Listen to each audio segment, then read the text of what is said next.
فلاں ضرورت باقی ہے، ہم نے فلاں کام کرنا ہے، بچیوں کی شادی کرنی ہے، یقیناً یہ کام کرنے کے ہیں، لیکن اس کو شرعی بنیادوں پر اگر کیا جائے تو اس میں رواجی شادیاں مطلوب نہیں ہیں کہ شادی پر 50 لاکھ کا خرچہ ہوگا، شادی پر 20 لاکھ کا خرچہ ہوگا۔ جو ضروری تقاضے ہیں شادیوں کے وہ کرنے چاہیے، لیکن رواجی شادیوں کو حج و عمرے کے رستے میں رکاوٹ سمجھنا، یہ قرآن کے اصول من استطاع الیہ سبیلا کہ جو مالی طاقت رکھتا ہے اس پر حج فرض ہے، یہ اس زمرے میں نہیں آتا۔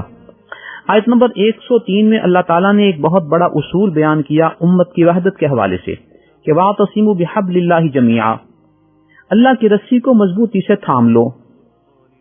یہاں اگر تھوڑا سا پس منظر بیان کر دیا جائے کہ مدینہ منورہ میں مختلف قبائل آباد تھے، ان میں یہودی بھی تھے۔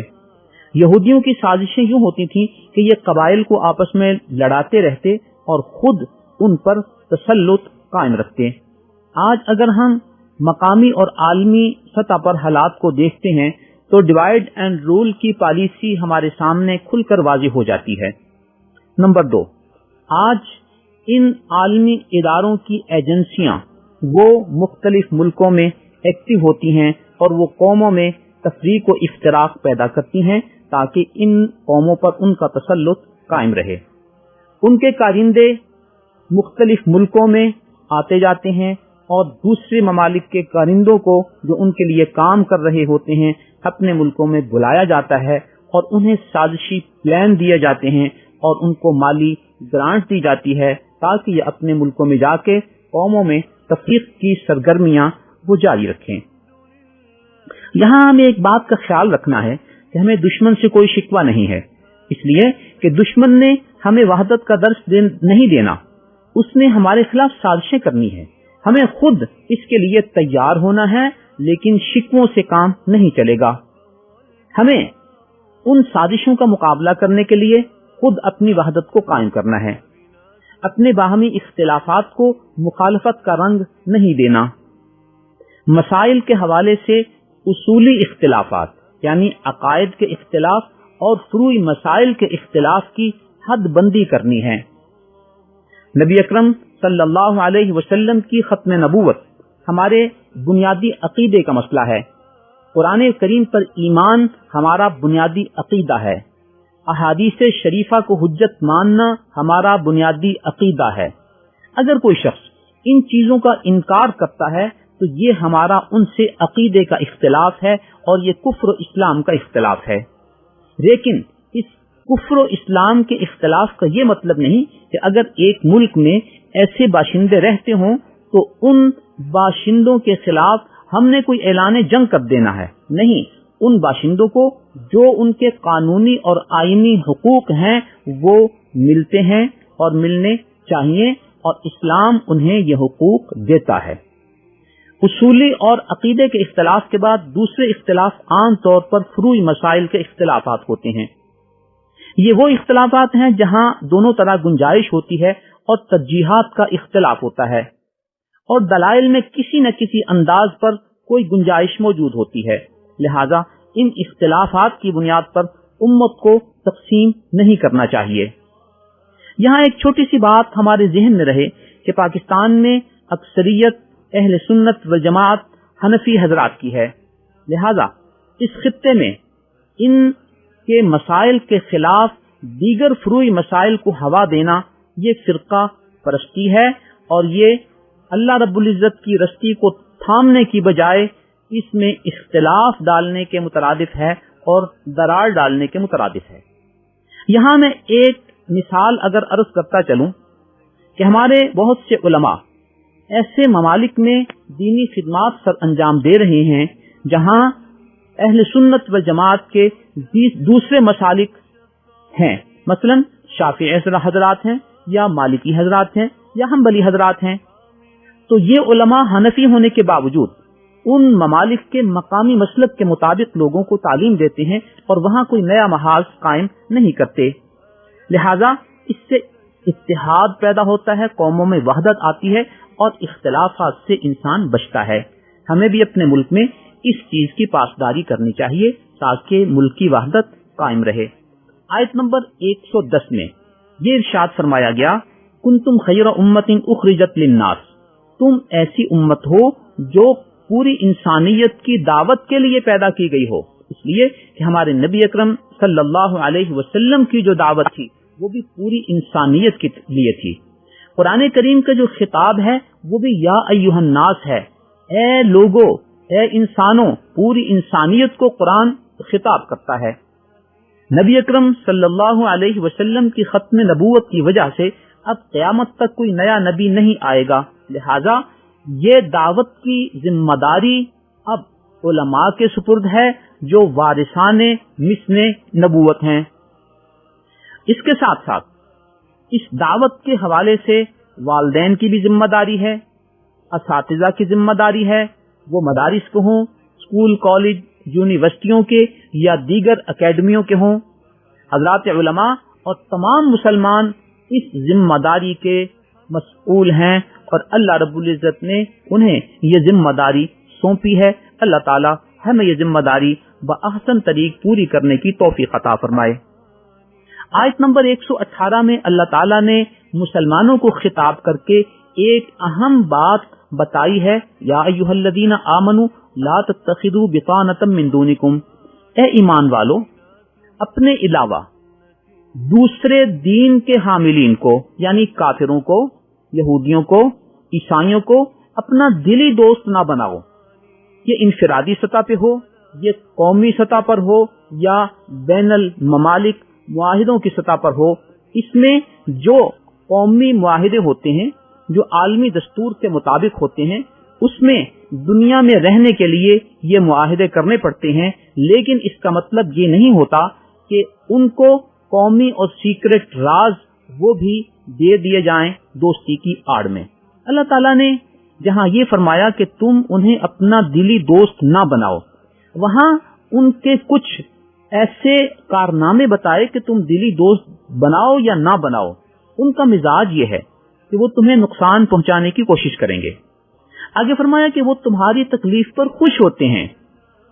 اس سلسلے میں آج اگر میڈیا کا کردار دیکھ لیا جائے اور دیگر ممالک کے لیڈروں کے بیانات کو سن لیا جائے تو یہ حقیقت واضح ہو کر ہمارے سامنے آ جاتی ہے۔ اللہ ارشاد فرماتے ہیں کہ وہ جو کچھ کہہ دیتے ہیں اس سے زیادہ دشمنی ان کے دلوں میں تمہارے لیے محفوظ ہے اور وہ اس سے زیادہ دل میں تمہارے دشمن ہیں۔ چوتھے نمبر پر ارشاد فرمایا کہ وہ تم سے ایسی نفرت کرتے ہیں، وہ تم سے محبت نہیں کرتے۔ پانچویں نمبر پر ارشاد فرمایا کہ جب وہ اپنے خفیہ میٹنگز میں ہوتے ہیں تو دشمنی کی وجہ سے وہ اپنی انگلیوں کو کاٹ رہے ہوتے ہیں۔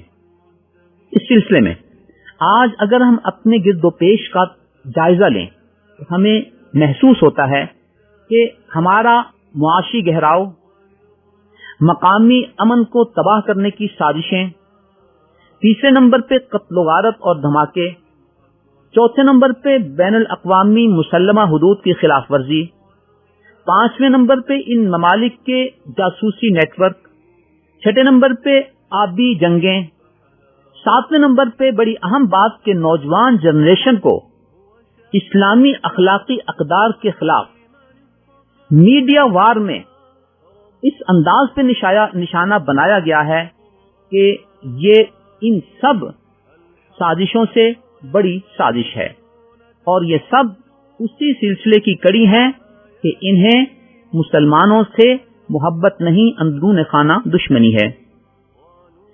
اللہ رب العزت نے یہاں آگے یہ بھی ارشاد فرما دیا کہ یہ باتیں میں نے تمہیں بتا دی ہیں، ان کنتم تعقلون، اگر تمہیں عقل و سمجھ ہو پھر تمہیں ان کا سمجھ آئے گا اور پھر تم انہیں سمجھ سکو گے۔ یہاں بطانتن کا لفظ ہے جس سے دلی دوستی مراد ہے۔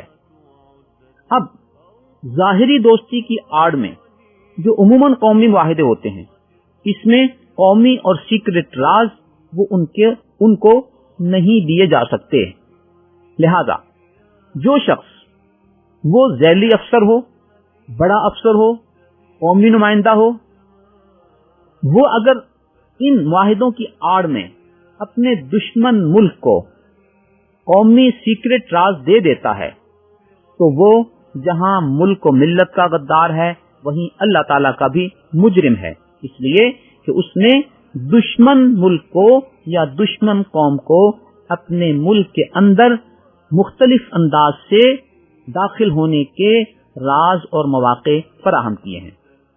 آیت نمبر 123 میں غزوہ بدر کا ذکر ہے۔ غزوہ بدر میں صورتحال یہ تھی کہ مسلمانوں کی تعداد 313 کے قریب تھی اور کفار و مشرکین کی تعداد 1000 کے لگ بھگ تھی۔ مسلمانوں میں 2 گھڑ سوار تھے، 70 اونٹ تھے، جبکہ کفار و مشرکین میں 200 گھڑ سوار تھے۔ مسلمانوں کے پاس چند تلواریں تھیں۔ ان حالات میں نبی اکرم صلی اللہ علیہ وسلم نے سب سے پہلے بدر کے مقام پر اللہ رب العزت کے حضور دعاؤں کا سلسلہ شروع کیا۔ آپ نے جہاں دعائیں فرمائیں آج بھی وہ جگہ مسجد عریش کے نام سے ایک یادگار کے طور پر موجود ہے۔ نبی اکرم صلی اللہ علیہ وسلم اللہ کے حضور اس طرح گڑ گڑا کے دعا مانگ رہے تھے کہ آپ کے شانہ مبارک سے آپ کی جب چادر سرکی، حضرت ابوبکر رضی اللہ تعالیٰ عنہ آگے بڑھے، چادر کو تھاما اور عرض کیا، یا رسول اللہ صلی اللہ علیہ وسلم اب آپ بس کر دیں، اللہ رب العزت آپ کو مایوس نہیں کریں گے۔ اللہ تعالیٰ نے پہلے 3000 فرشتے اور پھر 5000 فرشتوں کو مسلمانوں کی مدد کے لیے بھیجا۔ اللہ تعالیٰ نے اس جنگ میں مسلمانوں کو فتح عطا فرمائی۔ یہاں 5000 فرشتوں کو بھیجنے کے حوالے سے ہمارے ذہنوں میں یہ سوال آ سکتا ہے کہ مدد کے لیے تو ایک ہی فرشتہ کافی تھا، یہ 5000 فرشتے کیوں بھیجے گئے؟ اللہ رب العزت نے اس کی طرف اشارہ فرما دیا، وما جعلہ اللہ الا بشرا لکم ولتطمئن بہ قلوبکم، اللہ تعالیٰ نے ان کو بھیجا تاکہ تم خوش ہو جاؤ، وَلِتَطْمَئِنَّ بِهِ قُلُوبُكُمْ، اور تمہارے دلوں کو اطمینان ہو جائے۔ جبکہ اصل مدد کس کی ہے؟ وَمَن نَّصْرُ إِلَّا مِنْ عِنْدِ اللَّهِ، اصل مدد تو اللہ رب العزت ہی کی ہوتی ہے۔ اقبال نے بھی اسی ماحول کے حوالے سے کہا تھا، فضائے بدر پیدا کر فرشتے تیری نصرت کو، اتر سکتے ہیں گردوں سے قطار اندر قطار اب بھی۔ آیت نمبر 130 میں اللہ رب العزت نے مسلمانوں کو خطاب کرتے ہوئے یہ تعلیم دی کہ یا ایھا الذین آمنوا لا تأکلوا الربا، اے مسلمانوں سود نہ کھایا کرو۔ آج اس حکم کے مقابلے میں اگر ہم اپنی حقیقت اور حیثیت دیکھتے ہیں تو ہماری اکثریت اس حکم کی مخالفت کر رہی ہے اور سود خوری کر رہی ہے، جبکہ اللہ رب العزت نے سورہ بقرہ میں سود کھانے والوں کو جب روکا تو بعد میں فرمایا فَإِن لَّمْ تَفْعَلُوا، اگر تم نہیں رکو گے فَأَذَنُوا بِحَرْبٍ مِّنَ اللَّهِ وَرَسُولِهِ، تو پھر تیار ہو جاؤ کہ تم اللہ اور رسول کے ساتھ جنگ کر رہے ہو۔ تو جو شخص سود خوری کر کے اللہ اور اس کے رسول کے ساتھ جنگ کر رہا ہوگا تو اللہ اور رسول کے مقابلے میں کون کامیاب ہو سکتا ہے؟ لہذا اس ناکامی سے بچنے کے لیے، اس نامرادی سے بچنے کے لیے ہمیں سود کو چھوڑنا چاہیے۔ یہاں یہ بات بھی پیش نظر رہے کہ آج سے کچھ سال قبل اگر سود چھوڑنے کی بات ہوتی تھی تو سود خور طبقہ یہ اعتراض کرتا تھا کہ جی آپ موجودہ بینک سسٹم کی مخالفت کرتے ہیں تو آپ اس کا کوئی متبادل اسلامی بینکاری سسٹم پیش کریں نا۔ لیکن الحمدللہ آج وہ سوال نہیں ہو سکتا، اس لیے کہ بینکاری سودی سسٹم کے مقابلے میں اسلامی بینکاری سسٹم موجود ہیں اور ان سے بہتر خدمات معاشرے کو فراہم کر رہی ہیں۔ آیت نمبر 133 میں اللہ رب العزت نے ہمیں جنت والے اعمال کرنے کی ترغیب دی اور فرمایا کہ وسارعوا الی مغفرۃ من ربکم وجنۃ عرضها السماوات والارض، جلدی جلدی آگے بڑھو، تیزی سے آگے بڑھو اللہ کی مغفرت کے حصول کے لیے اور ایسی جنت کے حصول کے لیے جس کی چوڑائی آسمان و زمین کے برابر ہے۔ اس کے لیے کچھ نشانیاں اللہ نے بیان فرمائیں کہ یہ جنتیں کن کو ملیں گی، مغفرت کن کو ملے گی۔ پہلی نشانی فرمائی کہ جو تنگی اور خوشحالی میں صدقہ و خیرات کرتے ہیں، دوسری نشانی بتائی کہ جو غصے میں برداشت کرتے ہیں، تیسری نشانی یہ ارشاد فرمائی کہ جو عفو و درگزر کا معاملہ کرتے ہیں۔ ساتھ چوتھی شرط یہ بیان فرمائی کہ وہ اللہ سے توبہ و استغفار کرتے ہیں۔ پانچویں نشانی یہ بتائی کہ وہ گناہوں پر اصرار نہیں کرتے۔ ان صفات کے لوگ اللہ تعالیٰ کی مغفرت، اللہ کی جنت کے مستحق ہیں۔ یہاں ہم رمضان کے جس ماحول سے گزر رہے ہیں، ان راتوں میں، ان دنوں میں، اور خاص طور پر لیلۃ القدر میں اللہ رب العزت انسانوں کے لیے، مسلمانوں کے لیے جس مغفرت کا اعلان فرماتے ہیں، اس میں یہ بتا دیا جاتا ہے کہ وہ لوگ جو شرک کرنے والے ہیں، جو کینہ پرور ہیں، دوسروں کے لیے بغض رکھتے ہیں، ان کی مغفرت نہیں ہوگی۔ اللہ رب العزت ہمیں ایسی کیفیت سے محفوظ رکھیں، اور ہمارے دلوں میں اگر کسی کے لیے کینہ، کدورت، بغض ہے تو ہمیں اسے نکال کر اپنے دل کو صاف کر لینا چاہیے، تاکہ ہم اللہ رب العزت کی مغفرت کے مستحق ٹھہریں۔ ہم جس نبی کے امتی ہیں، اس کا کیا مزاج تھا؟ سلام اس پر کہ جس نے خون کے پیاسوں کو بلائیں دیں، یعنی دعائیں دی۔ سلام اس پر کہ جس نے گالیاں سن کر دعائیں دیں۔ تو ہم اسی نبی کے امتی ہیں، ہمارے اندر وہ صفات پیدا ہونی چاہیے۔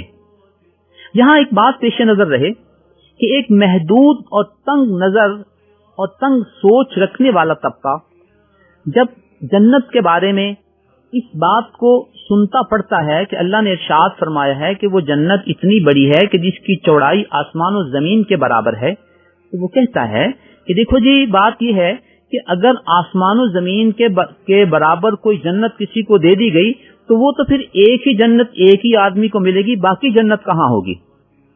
یہ اللہ کا نظام ہے۔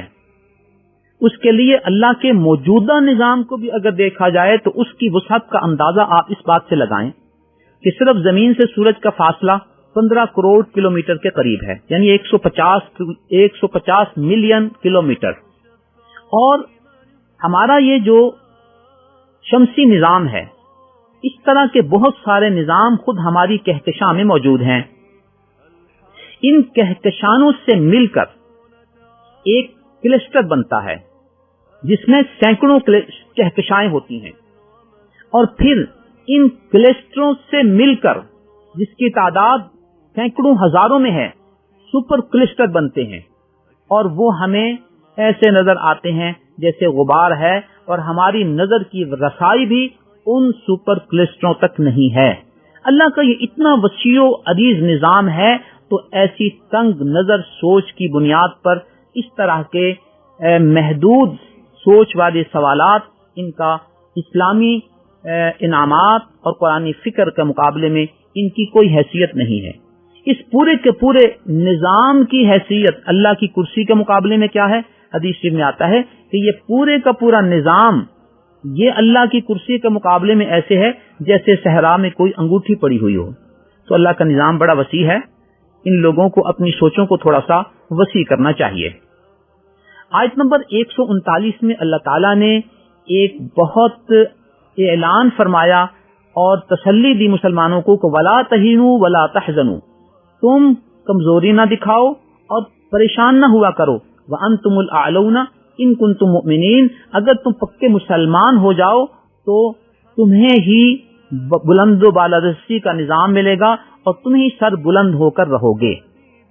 آج ہماری موجودہ پستی کا بنیادی سبب اسلامی اقدار سے دوری ہے۔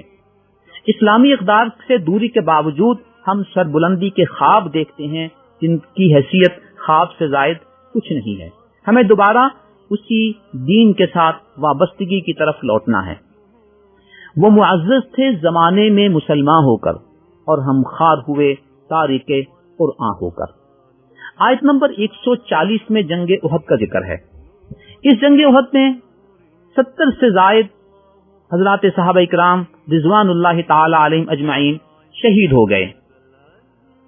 ان شہداء کے حوالے سے یہ غلط فہمی ذہن میں آ سکتی ہے کہ اسلام برحق نظام ہے تو اس کے اتنے زیادہ شہداء کیوں ہوئے، نبی اکرم صلی اللہ علیہ وسلم زخمی کیوں ہوئے؟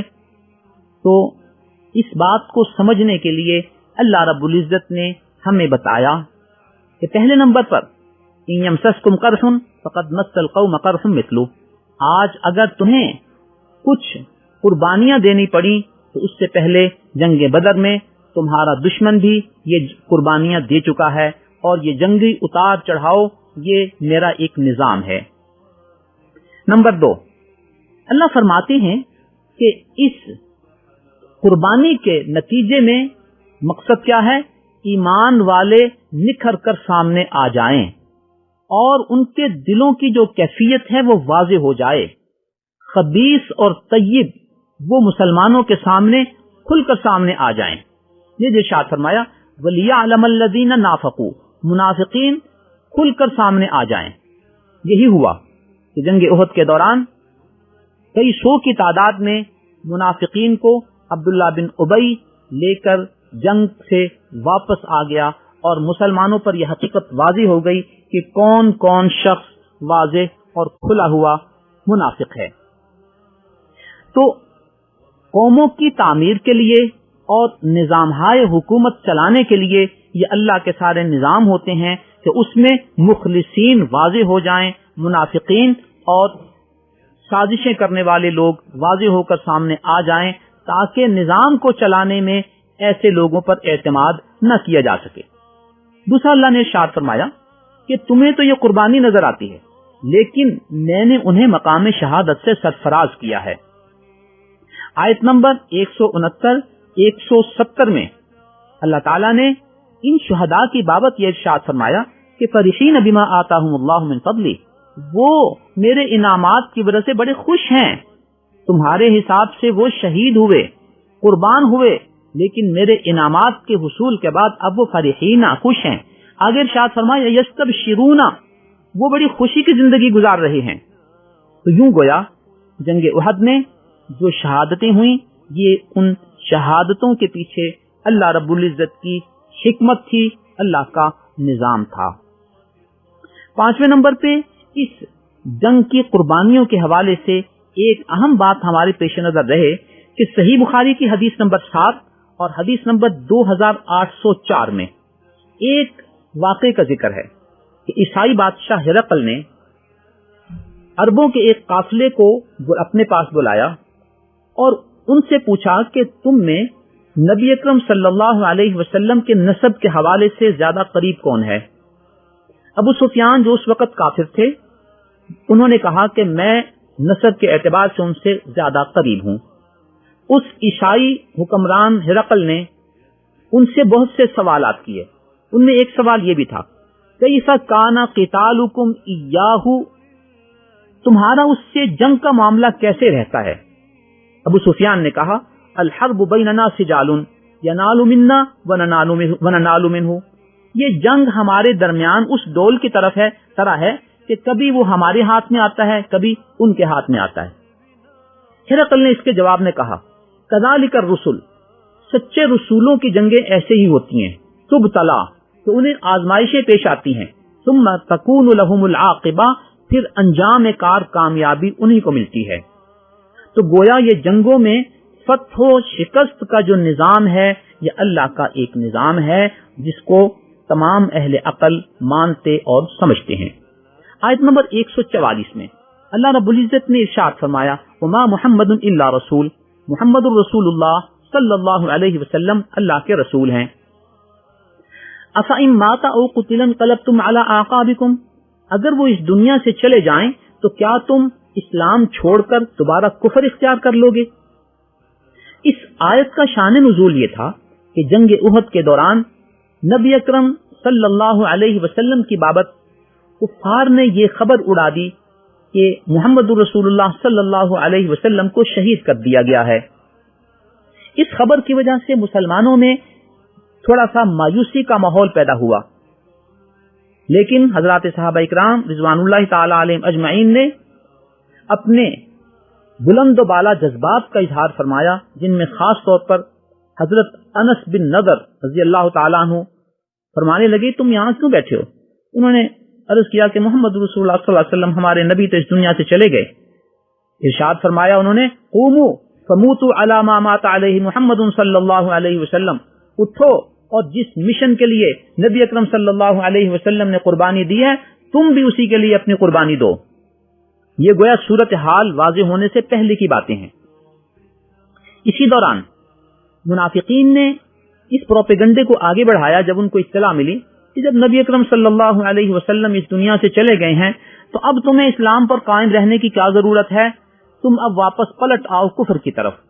اللہ تعالیٰ نے یہ آیت نازل کر کے فرمایا کہ اسلام ایک عالمی اور قیامت تک باقی رہنے والی حقیقت ہے۔ انبیاء علیہم الصلوات والتسلیمات جس طرح پہلے بھی آئے اور اس دنیا سے چلے گئے، نبی اکرم صلی اللہ علیہ وسلم کا بھی ایک وقت مقرر ہے۔ آپ کے جانے کا مطلب یہ نہیں ہے کہ اسلام کا وقت ختم ہو گیا اور تم اسلام سے پلٹ جاؤ۔ آیت نمبر 147 میں جنگ کے حوالے سے ایک بڑی اہم دعا ہے، ربنا اغفر لنا ذنوبنا، اے اللہ ہمارے گناہ معاف کر دے، واسرافنا فی امرنا، ہمارے معاملات میں جو زیادتی ہے اس کو بھی معاف کر دے، وثبت اقدامنا، ہمارے قدم جما دے، وانصرنا علی القوم الکافرین، کافر قوم پر ہماری مدد فرما۔ تو یہ وہ دعا تھی جو حضرات صحابہ کرام جنگ کے دوران مانگا کرتے تھے اور مانگتے تھے اللہ تعالی سے۔ آج بھی یہ دعا ہماری مسلم افواج کو ازبر ہونی چاہیے اور جنگوں کے دوران ہمیں قوم کو ان مسلم افواج کے لیے اس دعا کا تحفہ دینا چاہیے اور اللہ رب العزت سے یہ دعا مانگتے رہنا چاہیے۔ آیت نمبر 154 میں یہ ارشاد فرمایا گیا کہ جب کفار و مشرکین کا آمنا سامنا ہوا تو اس دوران جب مسلمانوں کی شہادتیں ہو گئیں اور لشکر بکھر گیا تو ان حضرات کے بارے میں جنہوں نے وقتی طور پر کچھ پسپائی اختیار کر لی تھی ان کا نام لے لے کر آج ایک طبقہ ان پر اعتراض کرتا ہے کہ دیکھو فلاں صحابی کو پسپائی ہو گئی تھی اور انہوں نے اس طرح جنگ میں اپنا موقف پیش کیا تھا۔ اللہ فرماتے ہیں تمہیں کسی پر اعتراض کی کوئی گنجائش نہیں ہے، وَلَقَدْ عَفَا اللَّهُ عَنْهُمْ، اللہ تعالیٰ نے انہیں معاف کر دیا ہے۔ جب اللہ نے انہیں معاف کر دیا ہے تو آج کسی شخص کو جنگ احد کے حوالے سے کسی صحابی کا نام لے کر ان پر اعتراض کی کوئی گنجائش نہیں ہے۔ جب اللہ نے معاف کر دیا تو یہ کون لوگ ہوتے ہیں اعتراض کرنے والے اور معاف نہ کرنے والے۔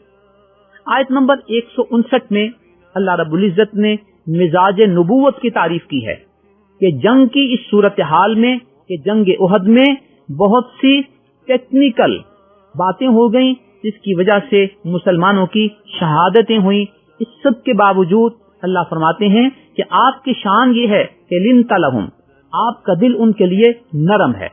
آگے ارشاد فرمایا وَلَوْ كُنْتَ فَظًّا غَلِيظَ الْقَلْبِ لَانفَضُّوا مِنْ حَوْلِكَ، بالفرض اگر آپ سخت دل ہوتے اور ان پر سختی کرتے تو وہ آپ کے ارد گرد جمع ہونے کی بجائے آپ سے بکھر جاتے، آپ سے دور ہو جاتے، لیکن چونکہ آپ نے نرمی والا رویہ اختیار کیا تو وہ آپ کے گرد جمع ہیں۔ مزید ارشاد فرمایا 3 باتیں، فاعف عنہم، آپ بھی ان کو معاف کر دیں، ان سے درگزر کر دیں، واستغفر لہم، ان کے لیے استغفار کریں، وشاورہم فی الامر، ان کی حوصلہ افزائی کے لیے ان سے مشورہ بھی کریں۔ یہ وہ معیار ہے قیادت کا جس کے مفہوم کو اقبال نے ان الفاظ میں ذکر کیا، نگاہ بلند، سخن دل نواز، جاں پر سوز، یہی ہے رخت سفر میر کارواں کے لیے۔ آیت نمبر 161 میں خیانت کے حوالے سے ایک ایسی بات بتائی گئی جو پوری امت کے لیے قابل توجہ ہے کہ وَمَن يَغْلُلْ يَأْتِ بِمَا غَلَّ يَوْمَ الْقِيَامَةِ، جو شخص امانت میں خیانت کرے گا قیامت کے دن اس چیز کو اور اس کے بوجھ کو اپنے اوپر لادے ہوئے وہ حاضر ہوگا۔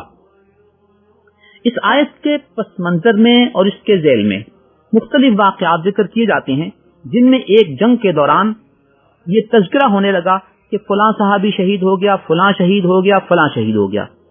کسی ایک صحابی کے بارے میں نبی اکرم صلی اللہ علیہ وسلم نے ارشاد فرمایا کہ تم اسے شہید کہتے ہو جبکہ اس نے مال غنیمت میں سے ایک چھوٹی سی چیز جو قومی امانت میں خزانے میں جمع نہیں کرائی تھی اور اس میں خیانت کر کے اس کو اپنے پاس رکھ لیا تھا اور اسی حالت میں وہ مر گئے تو فرمانے لگے اس خیانت کی وجہ سے انہیں سزا مل رہی ہے۔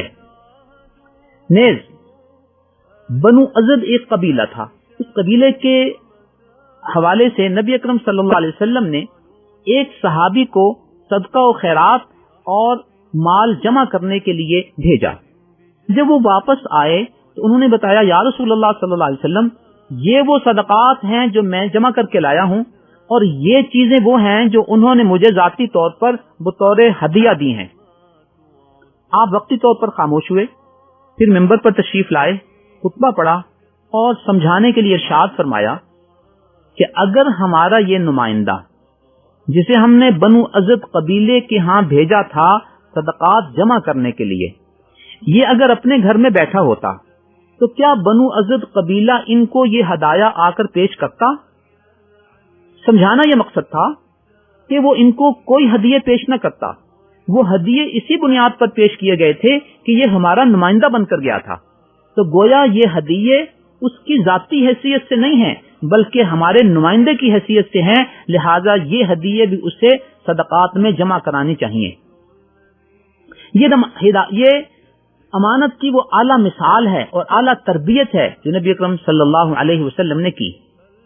اس خیانت اور اس امانت کے تصور کے پس منظر میں آج اگر ہم اپنے حالات کا تجزیہ کرتے ہیں تو اوقاف کا جو بھی چندہ جمع ہوتا ہے، بیت المال میں جو بھی پیسہ جمع ہوتا ہے، زکوٰۃ کمیٹیوں کا جو بھی فنڈ ہوتا ہے، علاقائی ترقیاتی فنڈز جو دیے جاتے ہیں، قومی بجٹ کا جو استعمال ہوتا ہے، نجی ٹھیکوں میں جو کچھ پیسے لیے دیے جاتے ہیں، بنیادی طور پر یہ سب کچھ قومی امانت ہے اور اس میں 1 روپے کی خیانت کرنا یہ اپنی آخرت کو خراب کرنے کے مترادف ہے. آج ان لوگوں کو اگر آج ہم ان لوگوں کو ہم کہیں کہ جناب فلاں افسر صاحب میں نے زکوٰۃ دینی ہے کسی مستحق کو، تو آپ مجھ سے زکوٰۃ لے لیں گے؟ وہ ناراض ہو جائے گا، کہے گا تم نے مجھے مستحق سمجھا زکوٰۃ کا، میں کوئی غریب ہوں.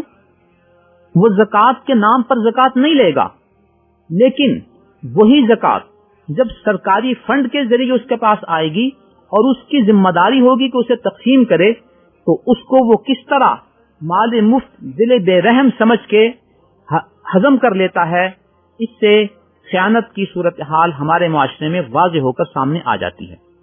سورہ نساء کے آیت نمبر 10 میں یتیم کے مال میں خیانت کرنے کے حوالے سے بھی ارشاد فرمایا گیا کہ جو یتیم کا مال کھاتا ہے انما یاکلون فی بطونہم نارا، وہ گویا اپنے پیٹوں میں آگ ڈال رہے ہیں، وسیصلون سعیرا، اور انہیں جہنم کا سامنا ہوگا.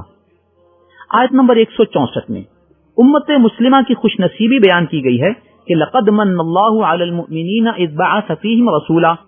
اس امت کی خوش نصیبی ہے کہ اللہ تعالیٰ نے انہیں پوری مخلوق کے افضل ترین شخص اور سید الانبیاء نبی اکرم صلی اللہ علیہ وسلم کو بطور نبی اس امت میں مبعوث فرمایا. اللہ تعالیٰ ہمیں اس نبی آخر زمان صلی اللہ علیہ وسلم کی صحیح اتباع کر کے اس نعمت کی قدردانی کی توفیق عطا فرمائے. آیت نمبر 173 میں جنگ احد کے بعد کفار نے یہ پلان بنایا کہ ہم دوبارہ مدینے پر اٹیک کریں. جب انہوں نے یہ پلان بنایا تو مدینہ منورہ میں رہنے والے مسلمانوں کو آ کر اطلاع دی بعض لوگوں نے ان الناس قد جمعوا لکم فاخشوہم، یہ لوگ تو دوبارہ اکٹھے ہو گئے ہیں تمہارے اوپر حملہ کرنے کے لیے، تو تم کچھ ان سے ڈرتے نہیں ہو. فزادہم ایمانا، اللہ فرماتے ہیں کہ ان کی اس دھمکی سے ان کی ایمان میں اور اضافہ ہو گیا، اور انہوں نے کیا عجیب جملہ کہا، قالوا حسبنا اللہ ونعم الوکیل، ہمیں ہمارا اللہ کافی ہے اور وہ ہمارا بہترین کارساز ہے. گویا کسی بھی مشکل موقع پر ہمیں حسبنا اللہ ونعم الوکیل پڑھنا چاہیے. آیت نمبر 178 سے لے کر اور آگے پھر آیت نمبر 196 میں کفار کی عیش و عشرت کا تذکرہ ہے. مسلمانوں کو یہ سمجھایا گیا کہ تم ان کی ظاہری چمک دمک سے دھوکہ نہ کھایا کرو. انما نملی لہم لیزدادوا اثما، ہم ان کو مہلت دے رہے ہیں ان کے گناہوں کی وجہ سے اور ان کی سرکشی کی وجہ سے کہ لیزدادوا اثما، تاکہ یہ اور گناہوں کے اندر گھر جائیں. پھر ان کا نتیجہ کیا ہوگا؟ مریں گے اور ولہم عذاب مہین، دردناک عذاب ان کو ملے گا. اس لیے قرآن و حدیث کی روشنی میں علماء اور مفسرین لکھتے ہیں کہ اگر کوئی شخص گناہوں میں مبتلا ہے، اس کے باوجود اس کے اوپر رسی ڈھیلی ہے اور اللہ کے انعامات ہو رہے ہیں، تو اس کا مطلب یہ ہے کہ اسے ڈھیل دی جا رہی ہے، جو اللہ کی ناراضگی کی علامت ہے۔ اسے متنبہ ہونا چاہیے اور توبہ و استغفار کر کے دین کی طرف، دینی تعلیمات کی طرف پلٹنا چاہیے اور ان گناہوں سے دستبردار ہونا چاہیے۔ آیت نمبر 185 میں ایک کائناتی حقیقت بیان کی گئی، کل نفس ذائقۃ الموت، ہر شخص نے مرنا ہے۔ ہم آپ دیکھتے ہیں کہ آدم علیہ السلام سے لے کر آج تک کوئی ایک ایسا شخص نہیں ہے جو اب تک زندہ رہا ہو، ہر شخص نے اس دنیا سے جانا ہے۔ کامیابی کا رستہ کیا ہے؟ اللہ نے ارشاد فرما دیا، فمن زحزح عن النار وادخل الجنۃ فقد فاز، جو نیک عمل کر کے جہنم سے بچ گیا اور جنت میں داخل ہو گیا تو اس نے کامیابی حاصل کر لی۔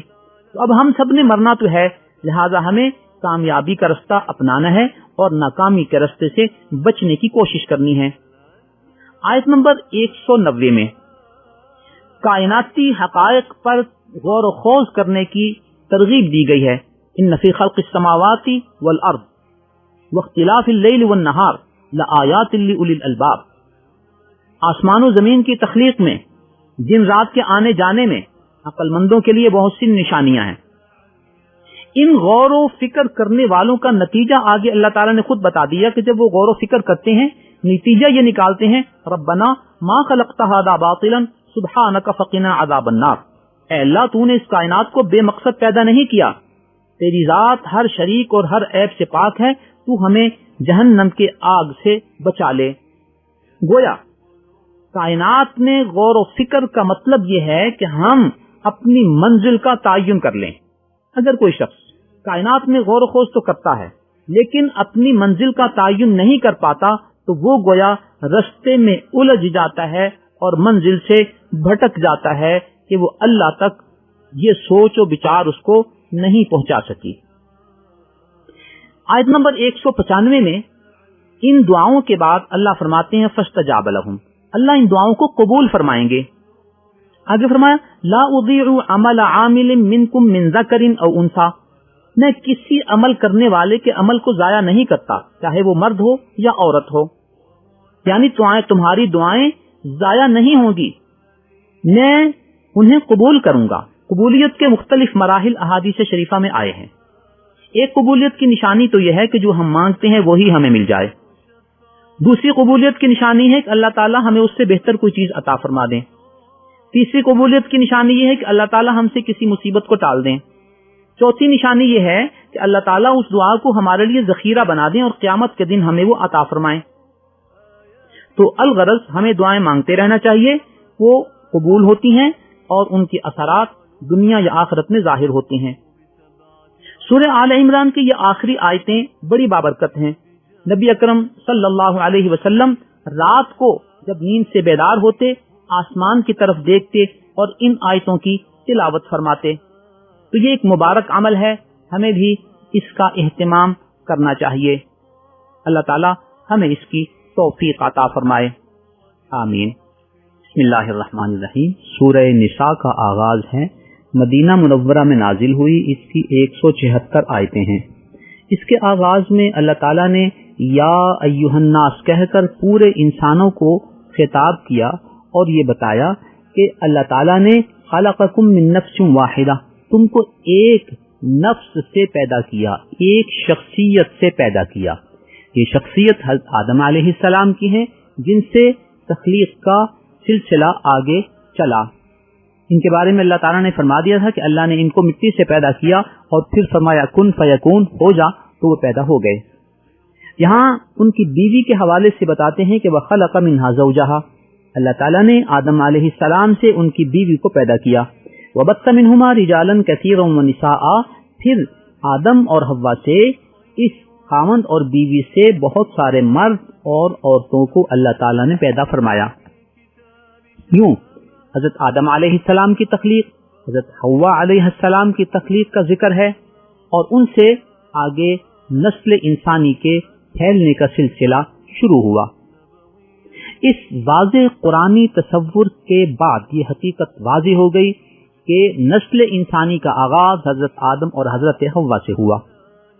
اس قرآنی حقیقت کو سمجھ لینے کے بعد ڈارون کی تھیوری کی جو حیثیت ہے وہ آپ پر واضح ہو گئی. واضح رہے کہ لیٹسٹ سائنسی تحقیقات بھی اس ڈارون تھیوری کو مسترد کرتی ہیں.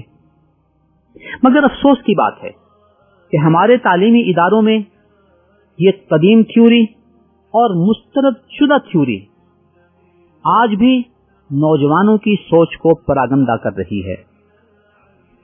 آگے اللہ تعالیٰ ارشاد فرماتی ہیں فَانْكِحُوا مَا طَابَ لَكُم مِّنَ النِّسَاءِ مَثْنَىٰ وَثُلَاثَ وَرُبَاعَ، کہ تم شادی 1 کرو 2 کرو 3 کرو 4 کرو، تمہیں اس بات کا اختیار ہے، لیکن اللہ تعالیٰ نے اس کی شرط یہ بتائی کہ ان کے مابین برابری کرنی ہے، انصاف کرنا ہے اور عدل کرنا ہے. جب مرد کو 4 شادیوں کی یا 1 سے زائد شادیوں کی اجازت دی گئی تو یہاں ایک طبقہ یہ کہتا ہے کہ اگر مرد کو 4 عورتوں سے شادی کرنے کی اجازت ہے تو ایک عورت کو 1 سے زائد مرد سے شادی کرنے کی اجازت کیوں نہیں؟ یہ ایک ایسا غیر فطری سوال ہے کہ اگر ہم اس پر غور کرتے ہیں تو یہ حقیقت ہم پر واضح ہو جاتی ہے کہ اللہ تعالیٰ نے جو نظام بنایا وہ مرد اور عورت کی فطرت کے مطابق بنایا. خامد بیوی کے جو جنسی تعلقات ہیں اس کی حقیقت آپ سب پر مخفی نہیں ہے.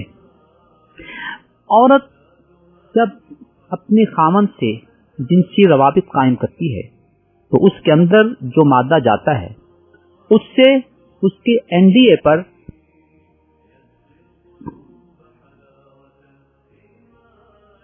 واضح رہے کہ عورت جب اپنے خامد سے جنسی روابط قائم کرتی ہے تو اس کے جسم میں جو مادہ جاتا ہے اس سے اس کے DNA پر مخصوص اثرات مرتب ہوتے ہیں. یہ اثرات 3 ماہ تک قائم رہتے ہیں. اس دوران اگر یہ عورت کسی اور مرد سے جنسی روابط قائم کرتی ہے اور اس کا مادہ اس کے جسم میں جاتا ہے تو اس سے اس کا DNA سسٹم ڈسٹرب ہوتا ہے، اور اگر یہ روابط 1 سے زائد بار ہوں تو یہ صورتحال اور زیادہ پریشان کن ہو جاتی ہے اور عورت مختلف بیماریوں کا شکار ہو جاتی ہے. تو عورت کو پیچیدہ بیماریوں سے بچانے کے لیے اللہ تعالیٰ نے اس کے لیے جو فطری نظام تھا وہ بتا دیا. اس صورت کے آیت نمبر 11 میں اللہ تعالیٰ نے وصیت کا ایک پورا نظام بتا دیا کہ کسی مرد یا عورت کے فوت ہو جانے کے بعد اس کے وارثوں میں سے کس کو کتنا حصہ ملے گا. یہ ایک تفصیلی نظام ہے جو چند آیتوں میں اس نہج پہ بیان کر دیا گیا کہ پورا نظام وراثت اس میں کم ہو گیا ہے. یہاں پر ایک بات ہمارے سمجھنے کی ہے کہ مرد کا حصہ عورت سے دگنا ہے اور عورت کا حصہ مرد کی نسبت آدھا ہے. ایک طبقہ یہ کہتا ہے کیا وجہ ہے کہ مرد کو عورت سے زیادہ حصہ دیا گیا اور عورت کو مرد سے کم حصہ دیا گیا. اس کی وجہ یہ ہے کہ مرد کے ذمے خاندان کے حوالے سے جتنی ذمہ داریاں ہیں وہ عورت پر ہرگز نہیں ہیں. مرد کے ذمے گھر کی فراہمی اور اگر گھر اپنا نہیں کرائے کی ادائیگی، بچوں کی تعلیمی فیسز، کھانے پینے کے اخراجات، ٹریولنگ، شادیوں کے اخراجات اور دیگر گھریلو معاملات کے اخراجات بنیادی طور پر مرد کے ذمے ہیں. جب مرد کے ذمے یہ ساری ذمہ داریاں ہیں تو ان کی ادائیگی کے لیے اس کو اتنا ہی حصہ دیا گیا جو اس کی ذمہ داریوں کے تناسب سے ہے، جبکہ ان تمام ذمہ داریوں کے حوالے سے عورت پر کوئی ذمہ داری شرعی طور پر نہیں ہے. لہذا ذمہ داریوں کو پیش نظر رکھتے ہوئے ان کے تناسب سے حصہ متعین کر دیا گیا. آیت نمبر 19 میں اللہ تعالیٰ نے خواتین کی بابت مردوں کو یہ حکم دیا کہ وعاشروہن بالمعروف، عورتوں کے ساتھ شرعی طریقے سے اچھے انداز میں زندگی گزارو، معاملات کرو. دوسری جگہ یہ بتا دیا گیا کہ وَلَهُنَّ مِثْلُ الَّذِي عَلَيْهِنَّ بِالْمَعْرُوفِ، مرد پر بھی کچھ حقوق ہیں، کچھ واجبات ہیں، عورتوں پر بھی کچھ حقوق ہیں، کچھ واجبات ہیں. جس طرح کے حقوق و واجبات مردوں کے ہیں اور اس کے قریب عورتوں کی بھی کچھ حقوق و واجبات ہیں. وَلِلرِّجَالِ عَلَيْهِنَّ دَرَجَةٌ، مردوں کو عورتوں پر ایک درجہ صرف فضیلت حاصل ہے. اس فضیلت کے حوالے سے ایک طبقے کو یہ اشکال ہوتا ہے کہ مرد کو عورت پر کیوں بالادستی قائم کی گئی۔ واضح رہے، کسی بھی نظام کو چلانے کے لیے کسی کی بالادستی کو تسلیم کرنا ضروری ہوتا ہے۔ گھر کے نظام میں اگر ماں باپ کو اولاد پر بالادستی نہ ہو اور اولاد یہ سوال کرے کہ اے ابو جان، اے امی جان، آپ بھی انسان ہیں، ہم بھی انسان ہیں، آپ کو یہ بالادستی کس نے دی ہے کہ آپ ہم پر اپنے احکام نافذ کریں اور ہم سے اپنی بات منوائیں؟ آپ خود سمجھیے کہ کیا اس گھر کا نظام چل سکتا ہے؟ کیا ماں باپ کو اولاد پر جو ایک بالادستی کی حیثیت دی گئی ہے، کیا اس سے ماں باپ اور اولاد کے بحیثیت انسان ہونے میں کوئی فرق پڑتا ہے؟ ہرگز نہیں۔ گھر کے نظام کو چلانے کے لیے یہ ضروری ہے۔ بڑے بھائی ہوں، بڑی بہنیں ہوں، ان کو اپنی چھوٹے بھائیوں کی تربیت کے لیے جو ایک بالادستی ہوتی ہے، اگر وہ نہ ہو تو گھر کا نظام تربیت متاثر ہوتا ہے۔ معاشرتی سسٹم کی طرف اگر ہم آئیں تو ہمارے ہاں فوج میں سینئر جونیئر اور سول میں آفیسر اور ملازم کا تصور ہے۔ کیا کوئی ملازم یہ کہہ سکتا ہے کہ میں بھی انسان ہوں، یہ آفیسر بھی انسان ہے، اس کو مجھ پر بالادستی کیوں ہے؟ کیا آپ اس کے اس سوال کو کوئی وزن دیں گے؟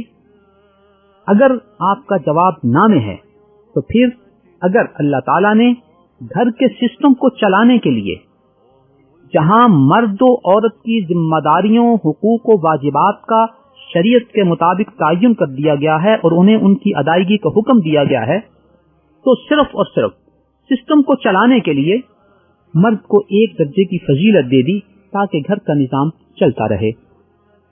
یوں اللہ تعالیٰ نے عورتوں کے ساتھ حسن سلوک اور افہام و تفہیم کے ساتھ وقت گزارنے کی ترغیب دی ہے۔ واضح رہے کہ یہ سسٹم باہمی افہام و تفہیم سے تو چل سکتا ہے، لیکن بعض لوگوں کے خیال میں بعض قوانین کی طاقت سے یہ گھر بسائے تو نہیں جا سکتے، ہاں اجاڑے جا سکتے ہیں۔